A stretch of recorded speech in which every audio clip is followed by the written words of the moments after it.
What's up guys, Michael here, coming to you with another video. In this one we're comparing Kindle Paperwhite 11th gen to the older 10th gen, as well to the much older 7th gen released back in 2014. We're gonna see that progression and we're gonna see what kind of features and how Kindle Paperwhite has changed over those years. I'm a big fan of Kindle and I've done a lot of videos, specifically how-to videos, troubleshooting videos and review videos of Kindle. I own a couple of Kindles myself, so anyway, if you'd like to know more about Kindles, just check out my channel and please subscribe if you like what you see. Without further ado, let's get started.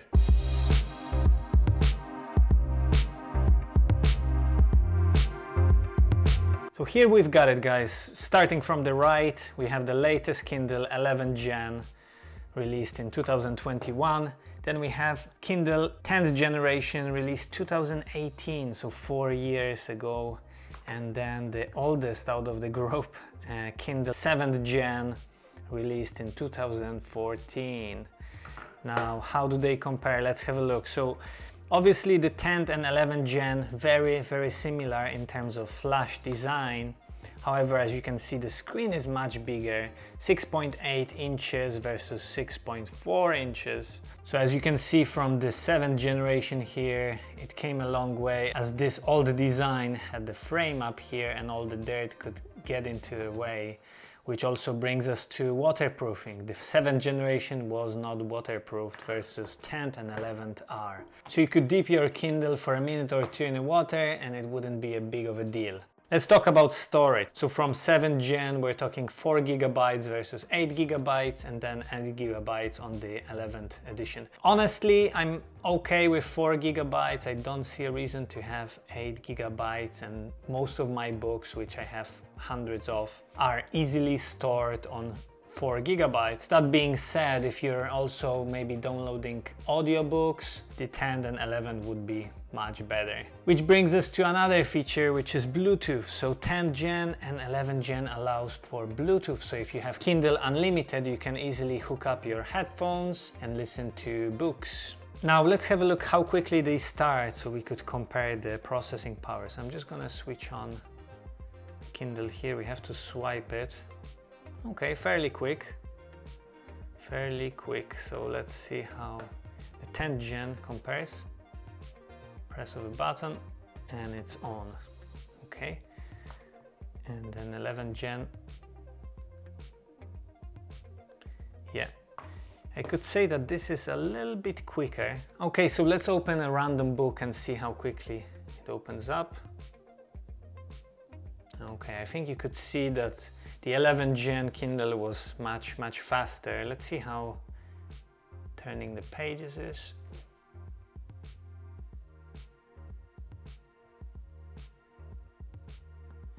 Yeah, I can see the difference where the 10th generation is slightly quicker. It seems also that the 7th gen is refreshing page much more often, so there is a kind of a flash. Okay, what about 11th gen? Wow. I don't know if you can see it, but the 11th gen much faster turning the pages. This is pretty cool. And there is no flash on the 11th gen, so that makes it for a much more comfortable experience. Now another big feature with 11th and 10th gen, we can have that hands-free experience. So you can actually pair your Audible subscription and Bluetooth headphones to listen to audiobooks. In terms of battery life, Kindle states that the 7th gen will last for 8 weeks, but again, this is a used device. I've had it for multiple years right now, and I still see it lasting at least 4, 5 to 6 weeks, so that's not a big of a problem. Whereas the 10th and 11th, they are generally providing with 8 to 10 weeks of battery life, so this is much more than enough. Okay, let's have a look at the brightness of the backlight that the 10th gen and 11th gen provides. Unfortunately, the 7th gen doesn't have that feature, and we have the brightness, and I'm just gonna go all the way up. We have 24, and here Yeah, I don't know if you can see it, but the brightness is just intense. One word to describe it: intense. It's really, really bright. And what's kind of cool with the 11th gen is that you can also change the warmth of that brightness. Also, you can schedule the strength and time of when the warm light should turn on or off. So that's pretty handy. In terms of glare, I think the 7th gen wasn't that great and was really bouncing a lot of light. The 10th gen, much better, very readable when on the beach or in a bright sunlight. 11th gen, I don't think there's much of a difference between the two. I think it's similar in terms of the coating that they've used. So I wouldn't say that there's much of a difference between them. Looking at settings, all Kindle provide the airplane mode, which you can toggle on or off. Bluetooth, that's with the 10th and 11th gen. Unfortunately, the 7th gen doesn't provide that. Also, we have that dark mode feature, which I'm a big fan of, really handy to have.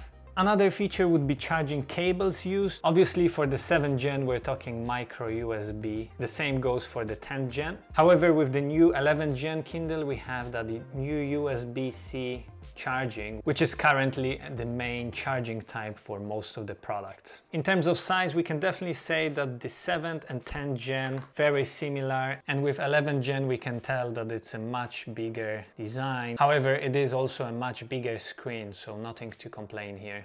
Overall, guys, we can definitely see a huge progression between the older models to the latest 11th gen. That is also why this is my primary ebook reader, which I'd recommend to everyone. That's it for this video. If you did enjoy it, please do like and subscribe to the channel. Also, if you have any comments or ideas for videos I could do with Kindle, please place them down below. I will see you in the next one.